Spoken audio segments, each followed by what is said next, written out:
Hey everyone, welcome to Comic Issues episode 19, and we finally got it. We got the Zack Snyder cut of Justice League. And if you're not familiar with comics and the comic scene, you may not know what the difference is here. So there's a 75% difference here between Justice League that came out a couple years ago and this one. So Zack Snyder was the original director of this movie, but some things happened. And he got it was a situation where he left Warner Brothers and they kind of pushed him out at the same time. So during the filming, his daughter died, and it took a toll on him. And but he was continuing to go into the office and direct and everything. But Warner Brothers they got scared, because he did Batman vs. Superman, and that didn't do so well. So that tied with his mental state at the time. Well, they thought, they thought it would be better to get somebody else. So they kind of parted ways, and they brought in Joss Whedon, who worked for Marvel previously. And he came in, and Zack had already had all this stuff shot, right? Not the whole movie, but a lot of stuff shot. So Joss Whedon came in. He used about 25% of what Zack had, and just rewrote everything, quickly reshot stuff, just didn't make deadlines and make Warner Brothers happy. And you see what we got. Not a very good movie. I would give it probably a C minus, C plus, somewhere in there. And that's just because I really like comics. The movie just didn't make sense to a lot of people. If you're not familiar with these people, these comics, you probably kind of lost, right? So this new movie has 75% differences between the two Justice Leagues. This one makes a lot more sense. It tells you the backstory of a lot more characters. Zack Snyder didn't even ever watch the original Justice League. And so there was such a fuss about, from different Hollywood actors and stuff saying, hey, let's get the Snyder Cut. Let's see the Snyder Cut. That Warner Brothers finally was like, okay, we're going to actually pay money to finish this movie out too. I think it was like $30 million or something like that they put back into the movie so that Zack could finish this thing out. It was originally going to be in pieces. I think it was going to be like 6 or 8 hours, but they crammed it down, and I don't think anything was lost on it. I would love to see more because it's a fantastic movie, and it's on HBO Max. Go check it out, guys. It's great. It is great. All right, let's get this wheel spinning. Oh, I got a couple videos coming up here that I'm going to do about some CGC grading and about the era of comics, and I went shopping for some comics and found some stuff. So just be prepared for throughout the week that those will be popping up every once in a while. All right, let's spin this wheel. Shuffle them up and get to spinning. And Q9 has it. Q9. Let's get the comic out, and we'll see what it is. Be back in a bit, guys. Alright, have the comic. My friend gave me all these cool Ninja Turtle stickers, so I decided to put those on there. Spice it up a little bit. Make it easier on the old camera to... That white usually just really messes up the camera when I bring it up here. It's still kind of doing it, but that's okay. Let's get the comic out, see what it is, get it read. Here we go. Ooh, little Sandman. We got Sandman, Dream Country, Calliope. So, this is an Essentials Vertigo, which means that this is not the original comic. This is like a reprint. And you'll see that in, different things. I think either Marvel or DC does True Believers, and Image does Image Firsts. So, like, the big companies pretty much do this, and Vertigo is a part of DC, I'm pretty sure it was. But you got Dream Country. Sandman is probably one of my all-time favorite comics ever written. Neil Gaiman is just a master of the craft. He is a master writer. His short stories are awesome. His long stories are awesome. If you guys have never read anything by Neil Gaiman, get to it. Get to it. If you're looking for a book, check out The Ocean at the End of the Lane, or Stardust, or Neverwhere. There's just so many of good books. Good Omens on Amazon. That Amazon original series, that's a Neil Gaiman joint. So, this is Sandman, Dream Country. What a great comic. You know, I love every single one of these comics anyways. I've read them all. I just got done listening to the audiobook on Audible, which collects, I think, issues 1 through 20, I think. The first 3 volumes. You got to check out that Audible. If you don't want to read the comic, check out the Audible book. It's only available on Audible, but I think you can get a free trial. It's amazing. They have a cast of awesome characters. James McAvoy plays Morpheus, which is the main character, the dreaming in this Sandman. He is the Sandman.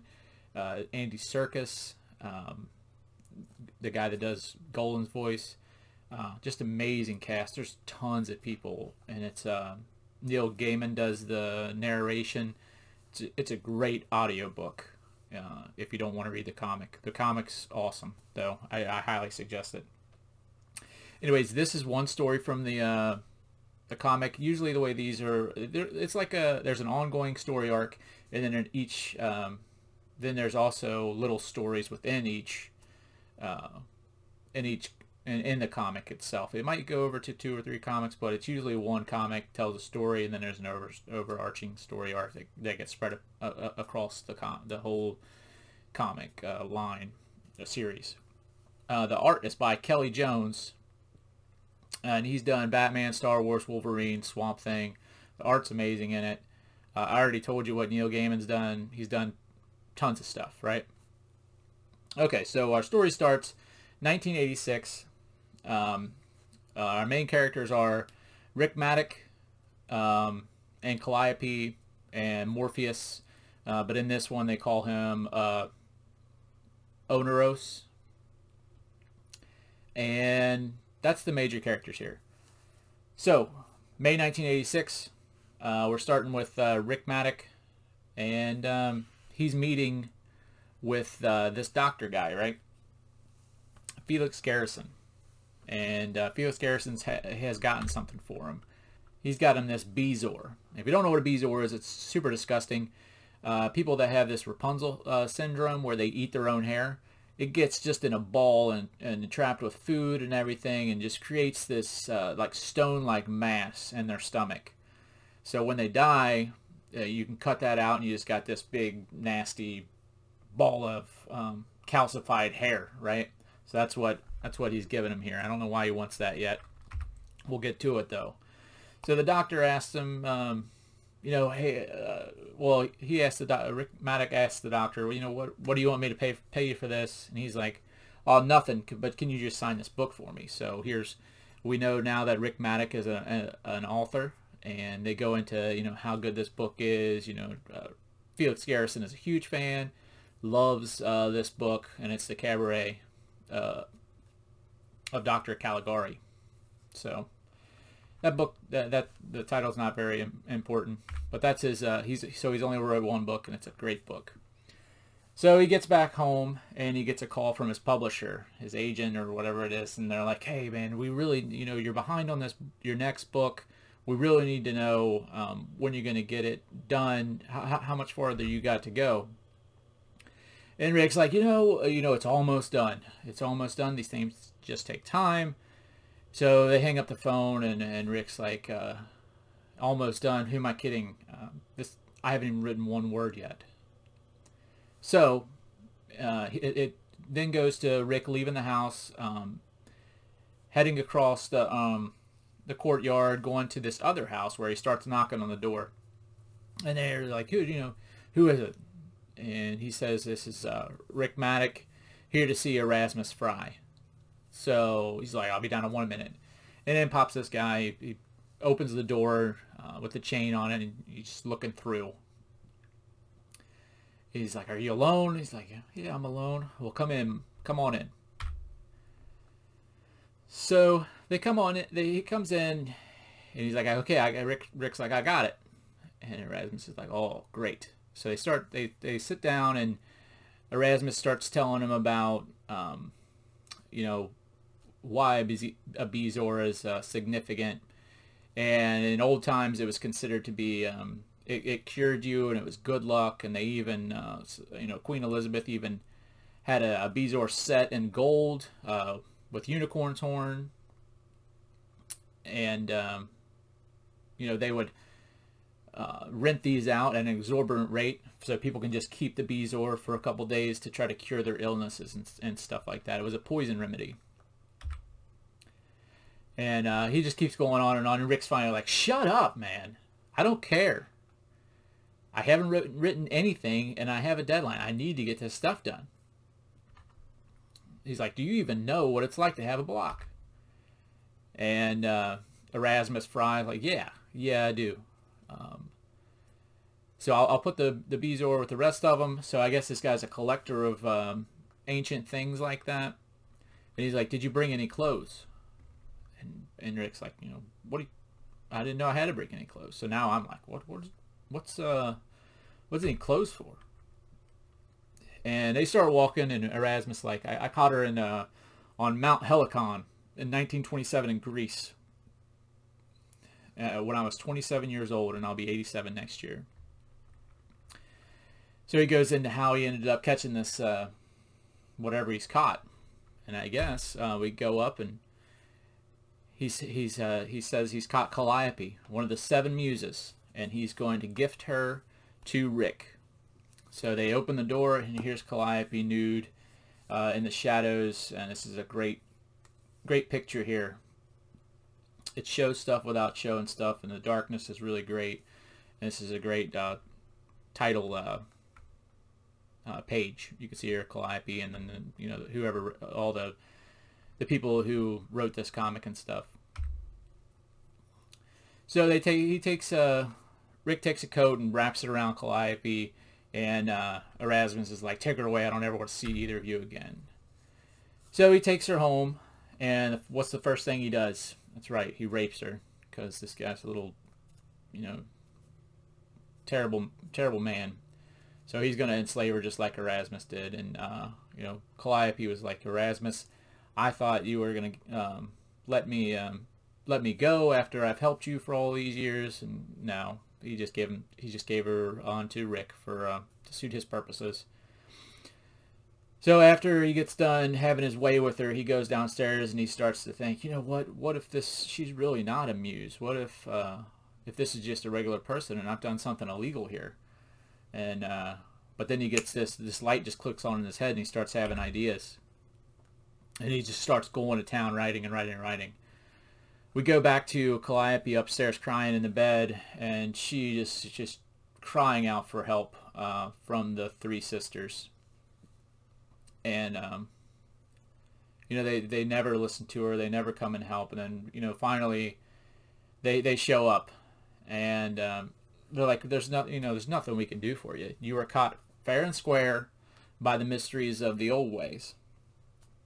You know, there's only the Endless could probably help you now. All the gods are disappearing. They're all dying. And so, yeah, only the Endless. And the only one of those that might help you is Oneros, which is Morpheus, the Sandman. And they're like, even he probably won't help you." And she's like, "Yeah, I don't want his help anyways, you know, after what we've been through." And I guess she was married to Oneros, or at least with him. They had a kid. The kid ended up going to Hades and getting destroyed. So a little bit back, so she calls out for Oneros, and they're like, "Well, he probably can't help you either because he's stuck down in the dirt." So a little backstory of what's going on with Morpheus right now is he's one of the Endless, and the Endless are pretty much old gods. So you got the dreaming. He controls the dream world. That's Morpheus. You got Death. You know what Death is. That's his sister. Then you got his other sister, brother, Desire. You got Destiny. You got Delirium. And then you got one that's one brother that has, left. So these are all the endless, right? And Morpheus has been, so there was a group of guys, this cult, and they wanted to control Death. So they tried to trap Death by using this spell, and it ended up getting Morpheus instead. So the Dreaming has been caught for like 60 years in this trap. And they take all of his weapons that he's built, and he had a mask and a jewel and a pouch of sand, and that's what he uses as tools. So they took all that stuff away from him. He doesn't have as much power anymore. He doesn't want to ask anybody for help. He doesn't talk to anybody. So for 60 years he hasn't eaten. All this stuff, he's just trapped. And all this is in the previous issues. So go listen to it. Or read it. It's a really interesting read. But that's why you need to know that Morpheus can't come and help right now. He's trapped still himself. After they said that you got caught fair and square, we do a little flashback, and she's remembering how Erasmus actually caught her. She was bathing on Mount Helicon, just enjoying the water, and she kept her scroll on the beach so that it wouldn't get destroyed. So he found the scroll, burnt it, and that made her his slave pretty much. So flashback's over. She's feeling defeated. In walks Rick Maddock. He's going to go for a second round. He's like, I got great news. I just finished the novel. So he's already done it, and she's pleased. But she wants to know if he'll let her go. She's like, no. He's like, no, I'm not letting you go. This is the best thing that's ever happened to me. So now we see over the years, 87, 88, through the months, all this great stuff that's happening to Rick Maddock. He's getting so popular. He's writing different books. He's even writing a movie now. And come 1989, he buys a new huge house, and he's put her up in the attic area, and he goes to make a movie. And while he's making this movie, she cries out again, Oneros, could you please help me? And he just happens to show up. Sandman shows up, and she's like, I thought you were in prison like me. And he said, I was, but you could see I'm free now. So, we go back, and Rick Maddox is in the States now. He's been working on this movie for 2 months. He's on TV doing an interview, and they're comparing him to all these different people, and they actually compare him to Erasmus Fry, and it perks up his ears. They say the late Erasmus Fry, and it perks up his ears. He's like, oh, well, what do you mean the late? And he's like, you didn't know? He died last summer. So it goes to a cafe where Rick Maddox is talking with his agent, and talking about what happened to Erasmus Fry and all that stuff. And he's like, well, let me guess, he just died of old age, right? No, he actually poisoned himself. So there must have been something underlying there that he was trying to get all these Bezoars for, to create some kind of antidote that something was happening to him. So Rick gets back home, and he goes into the house, and then sitting there waiting for him, like all the badass action guys are when you walk in and you flip on the light and there's just somebody sitting in the chair. Here's Morpheus. This is the first shot that we see of Morpheus. He's looks so cool. He's always drawn different. Over the series of this, they have a bunch of different writers, but he's constantly changing clothes and constantly changing appearance because you see him how other people would see him. And Rick's like, what are you doing in my house? Get out of here. And then here's my panel pick, and it's just Morpheus saying, be quiet. And James McAvoy does an excellent job of Morpheus. Morpheus is like, you got to let her go. Rick Maddox like, I can't do that, and I can't free her now. I'm at the height of my career. Maybe in a year we'll let her go. He's like, I got a lot of money. What can I do for you? And Morpheus, hold your tongue. And then he goes into this this little little speech, and we'll listen to it right here. You disgust me, Richard Maddock.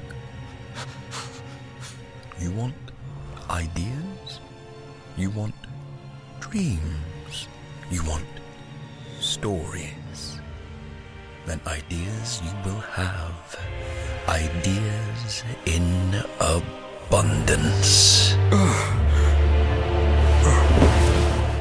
That's pretty cool with James McAvoy. Just does, like I said, amazing job. So Morpheus disappears.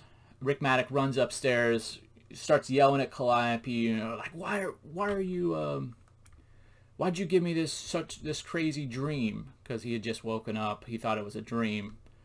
He's like, you're doing this bad stuff to me. And she's like, oh, you must have met Oneiros. And then the next morning he goes and Rick's trying to get a paper. And he tells the guy he's going to a party and such. And he just starts having all these ideas, like boom, boom, boom, boom, boom, boom. He's just going through, and it's like 2 pages of just all these crazy ideas that he's having about things that he could write and all this stuff. And then he ends up falling to the ground, and he's all messed up. And this guy's like, I'm a doctor, let me through. And it happens to be Felix Garrison from the first of the book. And he's like, what's the matter? And he's like, I'm just having so many ideas. And he's like, let's get you back to my office. I'll give you a sedative. We'll get your hands amended up, because he had been, he didn't have anything to write with, and all these ideas were coming. He didn't want to lose them, so he had been using his hands to write on the wall, and he just rubbed all the skin off of them down to the bone, so that he can use the blood to just sit and write all of his ideas down. So here you see his nasty hands. And he just, the doctor keeps trying to give him medicine and stuff. He's like, no, she did this to me. You just need to go and let her go. Just go back to the house. She's upstairs. Just go there and say that she's free. Say, I no longer want her. And then finally the doctor, Dr. Garrison is like, okay, well, I'll go do that. So he goes back to the house, goes up to the room, and he's like, well, before he opens the door, he's like, you're free. Rick said that you're free. Free to go. Just leave him alone now. So he opens the door, and there's nothing in there. And so he leaves the house, and then it's back to Calliope and Morpheus, and they're talking like, oh, well, it's over. Thank you so much. And she's like, you've changed. You would have never helped me before. And do you still hate me for what I've done? And he's like, no, I don't hate you. I know how you feel, because that's pretty much happened to me. And he's like, well, okay. Calliope's like, okay, well, since he gave me up, let's give him back. You should release the mortal now. So she should let Rick go back to being able to not be crazy anymore. So Morpheus is like, okay, if that's what you want. And then she's also like, you know what? Maybe I can come to the dreaming sometime, and we can get back together and see where things go. And Morpheus is like, no, it's not that wouldn't be a good idea. See you later, Calliope. And the doctor gets back to the house where Rick is at, and Rick's, he's like, I went, but there was nobody there. There was just this book here. And it's the book that Erasmus Fry had written. And he's like, Rick's like, I can't remember anything. It's gone. I have no idea. No ideas at all anymore. And that's where the story ends. And it's a great one. I really enjoyed it. And be good to yourselves, guys. Remember to comment down below on a box and a number you'd like to see on the wheel. We'll spin it again, and look out for future videos. Subscribe if you would like. See you guys.